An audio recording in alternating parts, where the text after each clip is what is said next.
So today we're going to be taking a look at the 36mm Nomos Club. It is both the entry level to the club range as well as the smallest size that they make.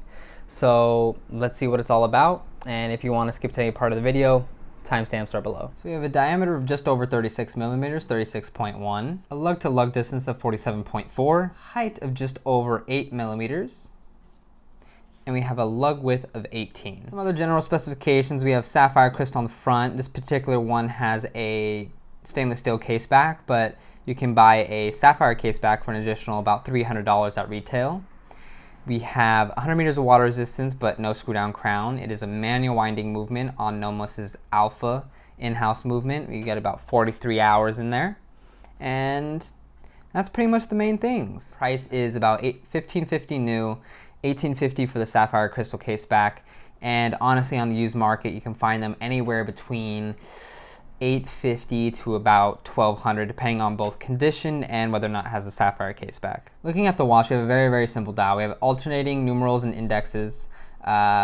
Basically the silverish whitish coloration to the dial color itself, black hands, black numerals, and these hints of this reddish orange in both the lume infill on the hands and the 15, 20, 25, 30, etc. markers out there. It's nice that they added those little hints of color. I don't know personally if I would have gone for this reddish orange coloration, but it does add a nice little fun youthfulness to this kind of classic vintage design that they're going for. You can see the dial itself is very flat, not really any raised elements, but we do have a nice texturing in that sub-seconds area there. We have no additional text on the dial that is not needed. It doesn't state the water resistance or the fact that it's a hand winding movement. You just have the name of the brand, Nomos, where it's made, Glashütte, and then made in Germany. Very simply done, everything you need, nothing you don't, and it's pretty well executed. Lots of balance on the dial. Getting pretty close to the dial here, we can see there's the actual kind of like a texturing or pattern to the dial here. It's almost like what I liken to a metallic finish.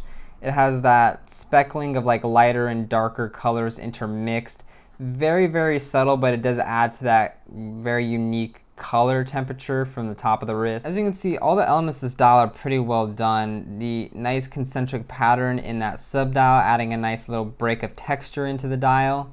We have all the printing of the numerals and the finishing on the hands, which is very interesting to see them done in black, which I haven't seen a lot of companies do before.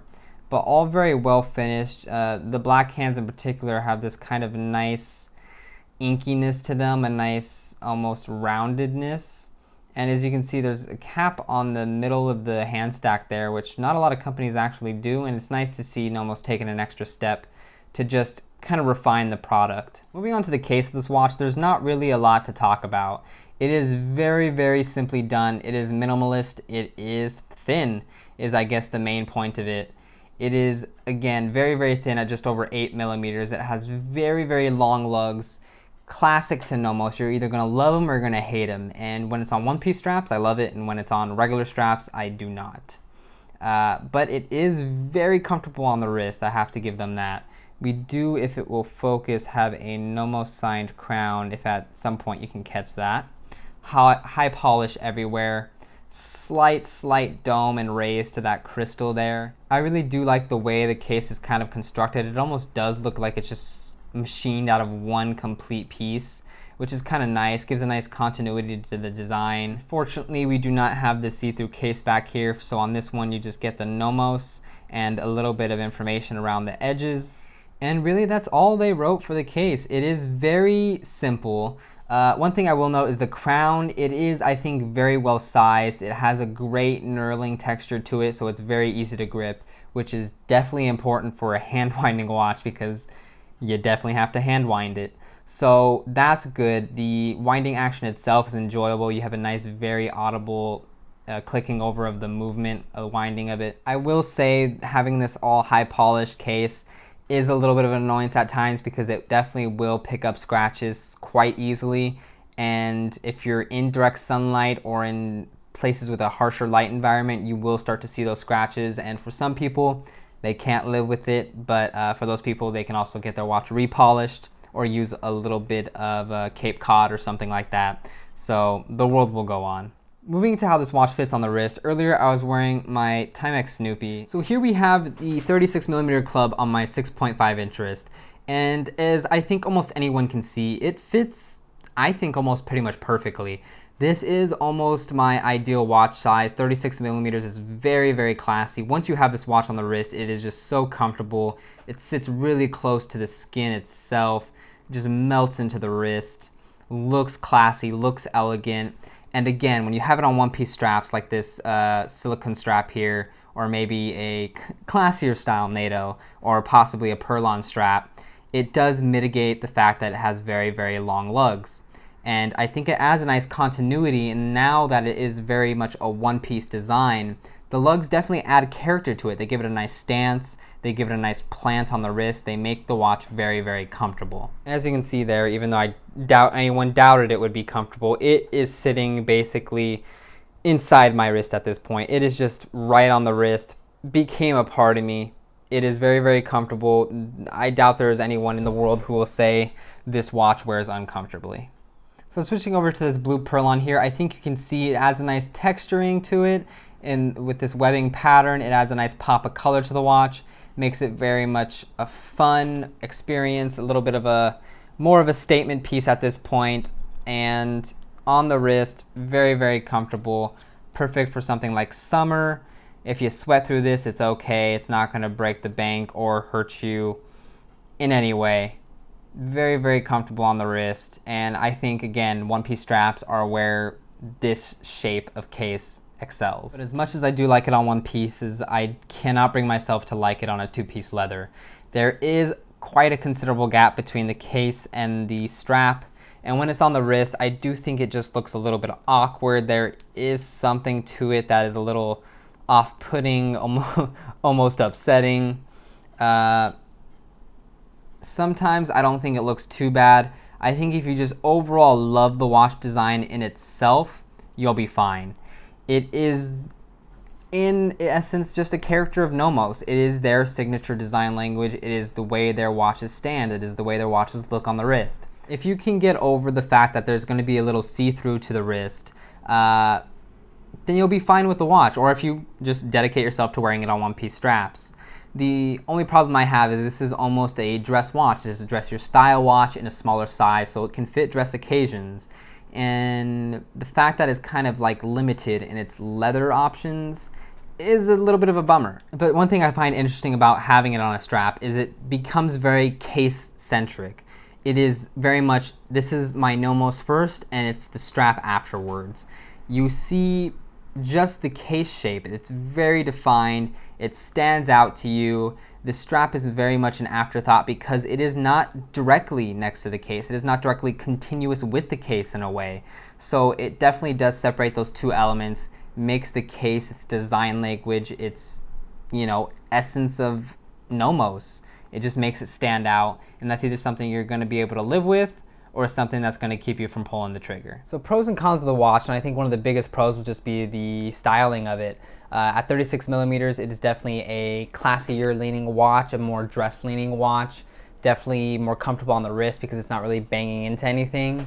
And you get the nice Germanic almost simplicity with it, the almost Bauhaus leaning styling.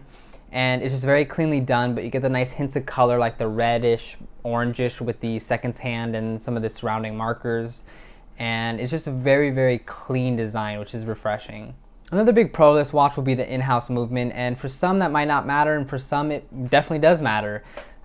When you're a watch nerd, and if you're watching this video, you probably are, you get to this certain point where you don't want to pay a certain amount if you're getting just a base ETA or a base Solita or a base whatever movement. You kind of want the company to go out of its way and make it unique, make it special, make it theirs. And even though this Nomos Alpha movement is based off of an ETA movement, it is still unique in some ways. It is still finished very nicely. It looks good, and that's definitely one reason I would go for the sapphire caseback option.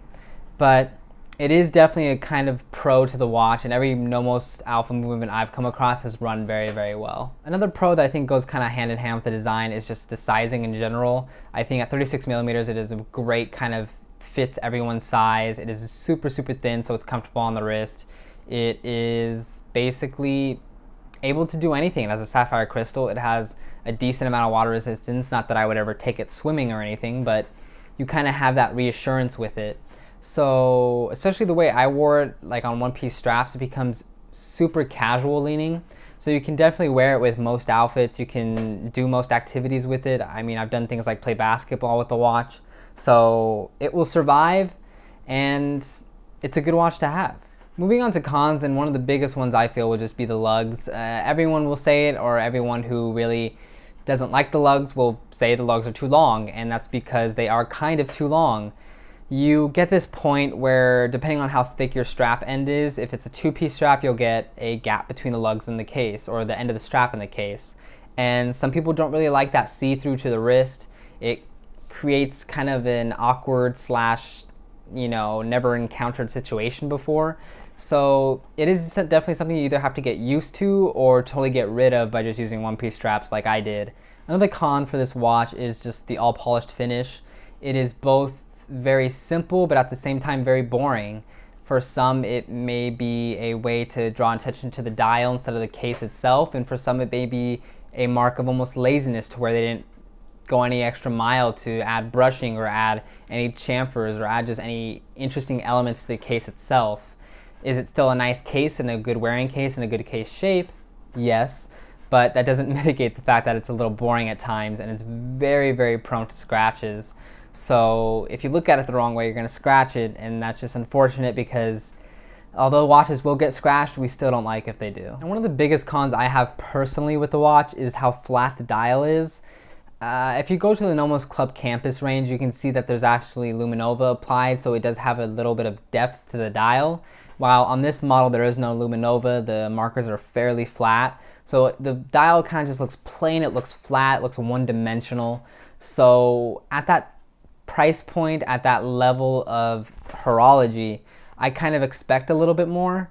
And there are other things you can get at the price point. I recently picked up a Young Hans Meister, and I'll be reviewing that soon. And I think that can give the Nomos a pretty good run for its money. It fits a lot better, its lugs are a lot shorter, and it has a sapphire case back automatically.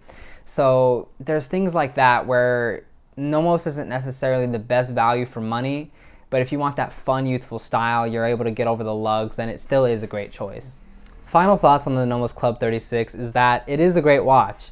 It is a great size, it is a great styling, it is able to fit into a lot of situations. If you like putting it on straps, or you can get over the long lug length, then it fits into a lot of dressier situations. If you're okay with putting it on one-piece straps, it fits a lot of casual situations. So it can kind of be a chameleon in that sense. And the benefit is it's not on the most expensive side. It comes at a fairly affordable price on the used market.